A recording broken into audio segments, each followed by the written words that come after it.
Hi, this is Greg Holch in New York City. Welcome to The First Few Pages. The First Few Pages is a Reader's Advisory program. The purpose of Reader's Advisory is to help you find books you might like to read.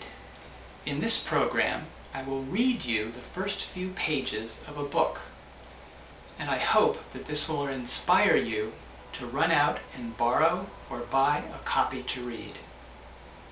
This project has grown out of an assignment for a course in Reader's Advisory taught by Pauline Rothstein at the Palmer School of Library and Information Science. It was inspired in part by a presentation by Lois Moore of the New York Public Library. Today is June 21st, 2011. Today's book is And Then There Were None.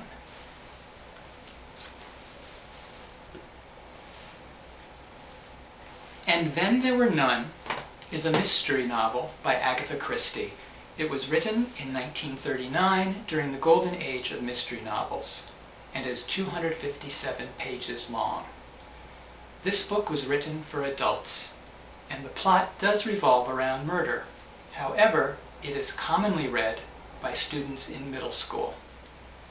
I have no connection with the author or the publisher.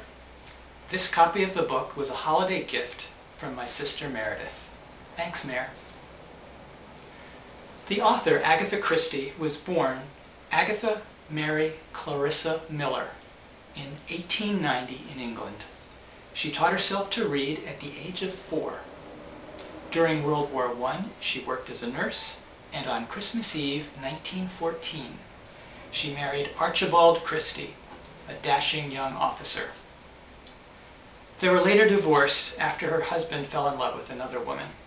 In 1930, she married the archaeologist Max Mallowan, and their marriage was a happy one until her death in 1976. And Then There Were None was originally published under a title that was even at the time considered politically incorrect. It was quickly retitled to the present title. It is Christie's most popular novel, having sold more than 100 million copies to date, making it one of the best-selling books of all time. It has been adapted into plays, films, TV movies, and a video game.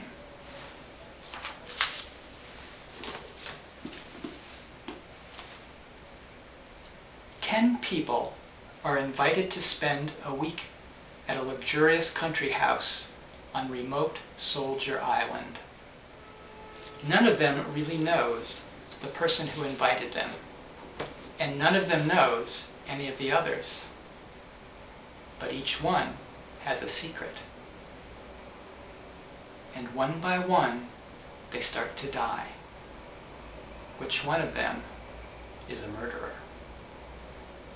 As the story opens, we are introduced to the characters, one by one, as they travel to Soldier's Island. Here are the first few pages of And Then There Were None.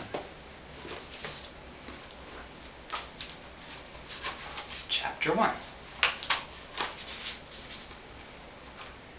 In the corner of a first-class smoking carriage, Mr. Justive Wargrave, lately retired from the bench, puffed at a cigar and ran an interested eye through the political news in the Times.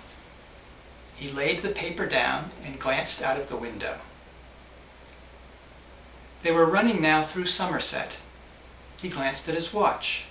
Another 2 hours to go. He went over in his mind all that had appeared in the papers about Soldier Island.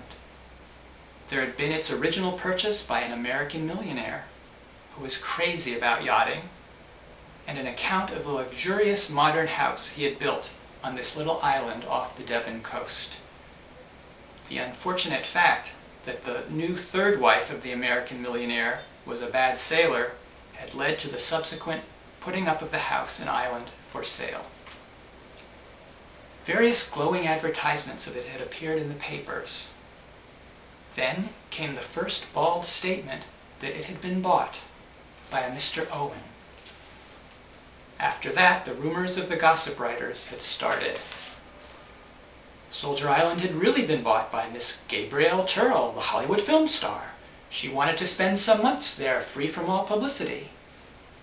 Busy Bee had hinted delicately that it was to be an abode for royalty.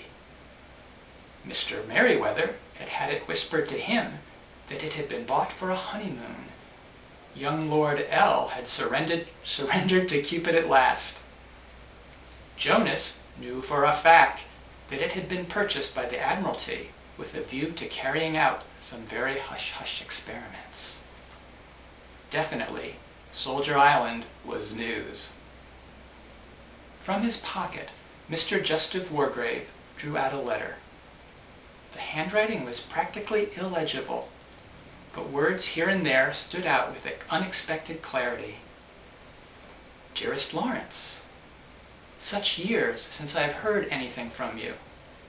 Must come to Soldier Island. The most enchanting place.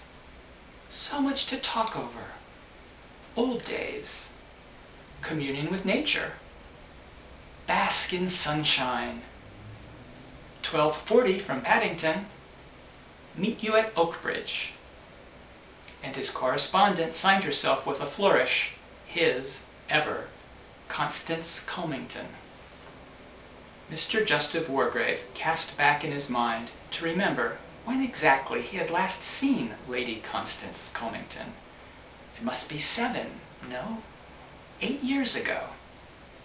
She had then been going to Italy to bask in the sun and be at one with nature and the contadini.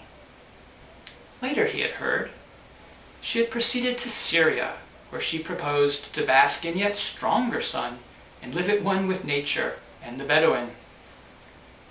Constance Culmington, he reflected to himself, was exactly the sort of woman who would buy an island and surround herself with mystery. Nodding his head in gentle approval of his logic, Mr. Justice Wargrave allowed his head to nod. He slept. Vera Claythorne, in a third-class carriage with 5 other travelers in it, leaned her head back and shut her eyes. How hot it was traveling by train today.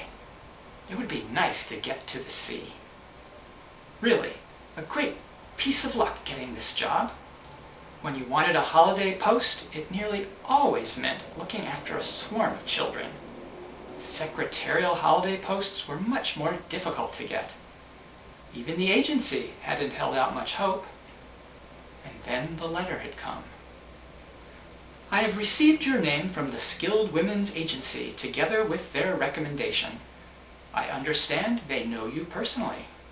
I shall be glad to pay you the salary you ask and shall expect you to take up your duties on August 8th. The train is the 12:40 from Paddington, and you will be met at Oakbridge Station. I enclose £5 notes for expenses. Yours truly, Una Nancy Owen. And at the top was a stamped address, Soldier Island, Sticklehaven, Devon. Soldier Island. Why, there had been nothing else in the papers lately. All sorts of hints and interesting rumors. Though probably that was mostly untrue. But the house had certainly been built by a millionaire and was said to be absolutely the last word in luxury. Vera Claythorne, tired by a recent strenuous term at school, thought to herself, being a games mistress in a third-class school isn't much of a catch. If only I could get a job at some decent school. And then, with a cold feeling round her heart, she thought, but I'm lucky to have even this. After all, people don't like a coroner's inquest, even if the coroner did acquit me of all blame. Those are the first few pages of And Then There Were None. Thank you.